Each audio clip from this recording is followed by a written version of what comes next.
देखिए बच्चे, तो आज का जो नेक्स्ट टॉपिक हमारा है वो है फ्लो ऑफ चार्ज।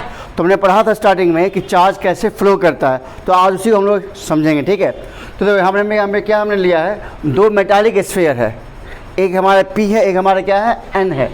दो आइडेंटिकल मतलब सेम मेटालिक स्फीयर है, एक पे हमारा क्या चार्ज है, पॉजिटिव चार्ज है, और एक पे चार्ज क्या हमारा नेगेटिव चार्ज है। ठीक है, अब यहाँ पे देख लो, पॉइंट ए है, यहाँ पे पॉइंट क्या है बी है, बी पे एक पॉजिटिव चार्ज है। ठीक है, तो मुझे पता है कि हमने पढ़ा था चार्ज के प्रॉपर्टीज में, लाइक चार्ज रिपेल और अनलाइक चार्ज अट्रैक्ट। तो अगर इस चार्ज को, बी चार्ज को, आपका जो स्फीयर पी है क्या करेगा, इसको अट्रैक्ट या रिपेल करेगा।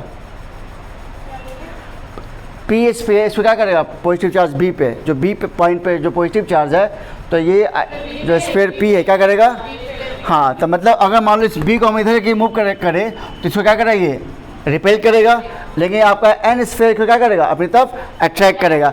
इधर क्या आ जाएगा अट्रैक्शन, इधर क्या जाएगा रिपल्सन। क्यों रिपल्सन, क्योंकि both positive charge, both are same positive charge, तो सेम चार्ज की वजह से क्या होता है, रिपल्सन होता है, और अनलाइक चार्ज की वजह से क्या होता है, अट्रैक्शन होता है। ठीक, ओके नाउ तो हमने ये समझ गया कि यहाँ पे अगर दो पॉजिटिव, एक पॉजिटिव स्फीयर एक हमारा नेगेटिव स्फीयर है, उसके बीच में एक चार्ज रखा, कौन सा पॉजिटिव चार्ज रखा हुआ है।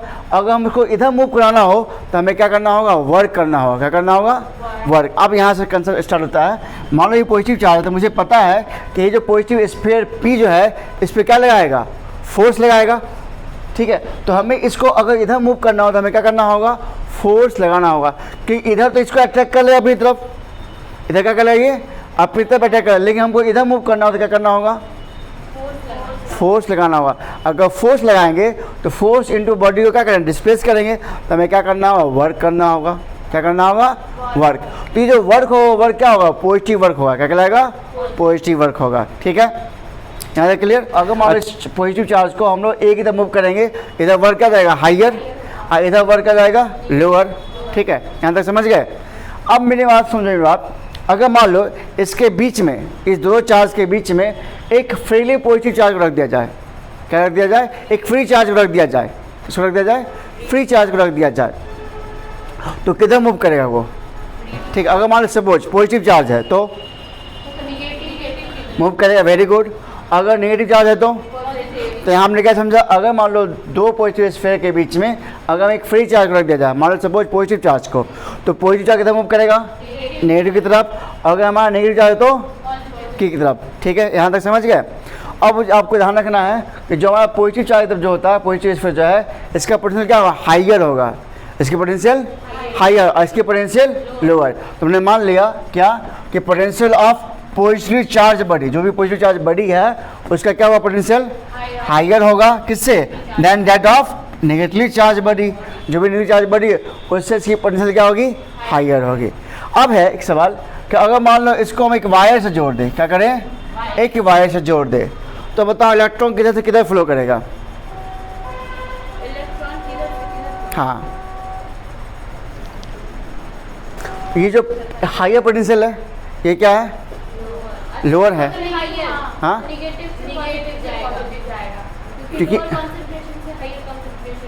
क्योंकि इलेक्ट्रॉन क्या करेगा, हाइयर, लोअर पोटेंशियल से हाइयर पोटेंशियल, तो इलेक्ट्रॉन किधर से मिल जाएगा, from N sphere to P sphere.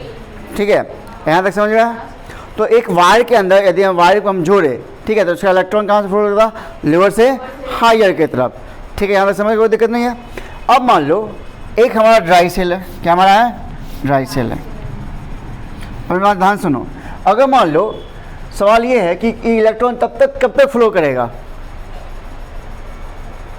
अगर इसको वायर से जोड़ दे, ये कब तक फ्लो करेगा, हाइयर लोअर तभी तो फ्लो होना स्टार्ट हुआ ना। नहीं, तो यहाँ पे चार्ज फ्लो क्यों हुआ, क्योंकि यहाँ पे क्या है, एक हाइयर पोटेंशियल है, एक लोअर पोटेंशियल है, तो इलेक्ट्रॉन क्या हुआ, लोअर से हाइयर की तरफ फ्लो करेगा, और ये फ्लो होना स्टॉप तब हो जाएगा जब दोनों पोटेंशियल क्या हो जाए, सेम हो जाए। फॉर एग्जाम्पल जैसे हम लोग ने पढ़ा था, जैसे मान लो किसी का फीवर लगा हुआ है, नहीं, और बॉडी टेम्परेचर उसका हाई है, तो उसको लो करने में क्या करते हैं, एक वेट क्लॉथ को डालते हैं, तो उसका टेम्परेचर कब तक फ्लो करेगा, जब तक दोनों का टेम्परेचर सेम ना हो जाए। तो यहाँ यही बात है कि चार्ज फ्लो होना स्टॉप हो जाएगा तब जब दोनों का पोटेंशियल क्या हो जाए, सेम हो जाए। क्लियर यहाँ तक। ठीक है, अब है एक मान लो वायर है, क्या हमारा वायर है, तो वायर के अंदर क्या होता है, इलेक्ट्रॉन्स होते हैं, क्या होते हैं, जो कि होता है मूव करने क्या होते हैं, फ्री होते हैं। ठीक है, तो उन्हें बताया था कि वायर के अंदर क्या होता है, इलेक्ट्रॉन्स रैंडम मोशन मूव करते हैं। किस मोशन में, रैंडम मोशन में, जिसकी वजह से इलेक्ट्रिक करंट कंस्टिट्यूट्स नहीं होता है। तो आप उसको एक पॉइंट से दूसरे पॉइंट मूव कराने के लिए हमें क्या चाहिए, पोटेंशियल डिफरेंस चाहिए।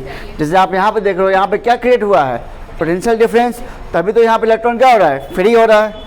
नहीं तो उसको पोटेंशियल डिफरेंस देने के लिए तो हमें एक कंटिन्यूस पोटेंशियल डिफरेंस मेंटेन करना होगा। नहीं, इलेक्ट्रॉन को मूव कराने के बाद, चार्ज को मूव कराने के लिए हमें एक कंटिन्यूस क्या देना होगा, एक पोटेंशियल डिफरेंस देना होगा।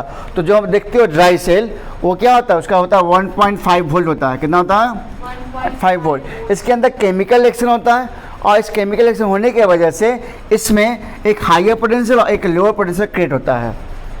ठीक है, एक ड्राई सेल के अंदर जो आप देखते हो वो क्या होता है, इसके अंदर केमिकल रिएक्शन होता है, और केमिकल से होने के बाद एक क्या आ जाता है, हायर, एक क्या आ जाता है, लोअर। जैसे हम वायर को इससे कनेक्ट करेंगे तो वायर जैसे हमने कनेक्ट किया तो अब क्या होगा बताओ, ये हायर पोटेंशियल है और ये क्या है, लोअर पोटेंशियल। तो लोअर से किधर जाता है, तो इलेक्ट्रॉन्स क्या होगा, लोअर से हायर इधर फ्लो करेगा, तो ये इलेक्ट्रॉन का डायरेक्शन हो गया। तो flow of charge, flow of charge को हम क्या बोलते हैं, करंट।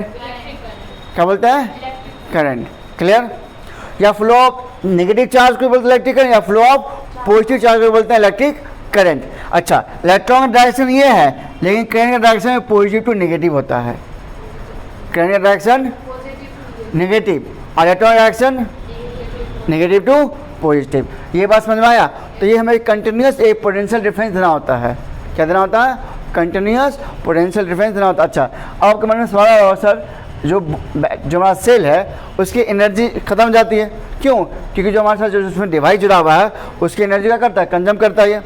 ठीक है, तो यहाँ से जो पोटेंशियल डिफरेंस है उसकी एनर्जी क्या होगी, धीरे धीरे इन्वेस्ट होगी। क्या हो जाएगी, इन्वेस्ट। और होते होते इसका पोटेंशियल डिफरेंस क्या जाएगा, सेम हो जाएगा। क्या हो जाएगा, सेम। ऐसे सेम हो जाएगा, इसका होगा, करंट यहाँ से फ्लो होना स्टॉप हो जाएगा। तो यहाँ तक समझो, मैंने क्या बात बताया।